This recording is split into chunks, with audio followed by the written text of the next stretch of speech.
PCl5 এর গঠন, ভালো করে দেখো একদম, এটা PCl5 এর গঠন। ফসফরাসের সংকরায়ন sp3d, তার সঙ্গে দেখো 5খানা পরমাণু বন্ড করে আছে। এটা মাঝখানটা মনে করো ফসফরাস, এটা একটা Cl, এটা একটা Cl, এটা একটা Cl, 3খানা Cl। এগুলিকে বলে ইকুইটোরিয়াল পজিশন, বন্ডগুলিকে বলে ইকুইটোরিয়াল বন্ড। তলারটাকে বলে অ্যাক্সিয়াল পজিশন, এটাকে বলে অ্যাক্সিয়াল বন্ড, এটাকে বলে অ্যাক্সিয়াল বন্ড।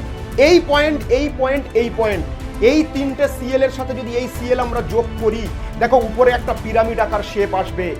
আর এই তিনখানা Cl এর সাথে যদি নিচের Clটা আমরা যদি কানেক্ট করি, তাহলে তলাতে দেখো একটা পিরামিড আসবে। তাহলে তলায় একটা পিরামিড, উপরে একটা পিরামিড, তাহলে বাই পিরামিড। আর মাঝখানের এই তিনখানা পয়েন্ট, এই তিনখানা পয়েন্ট আর এই তিনখানা পয়েন্ট যদি কানেক্ট করি, পুরো স্ট্রাকচারটা দেখতে কেমন হবে ভাই? ত্রিকোণীয়, দ্বিপিরামিডীয়। তাহলে PCl5 এর গঠন বা sp3d সংকর কক্ষযুক্ত কোনো পরমাণুর সঙ্গে যদি এরকম 5খানা পরমাণু বন্ড করে, তাহলে ত্রিকোণীয়, দ্বিপিরামিডীয়।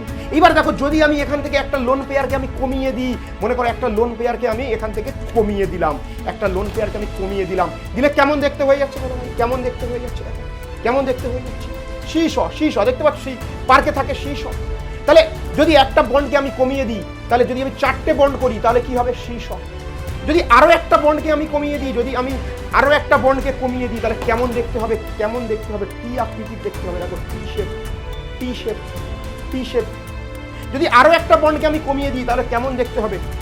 সরল রৈখিক ভাই, সরল রৈখিক, ম্যাজিকের মতো, ম্যাজিকের মতো সমযোজী অণুর আকৃতি হবে, সরল রৈখিক।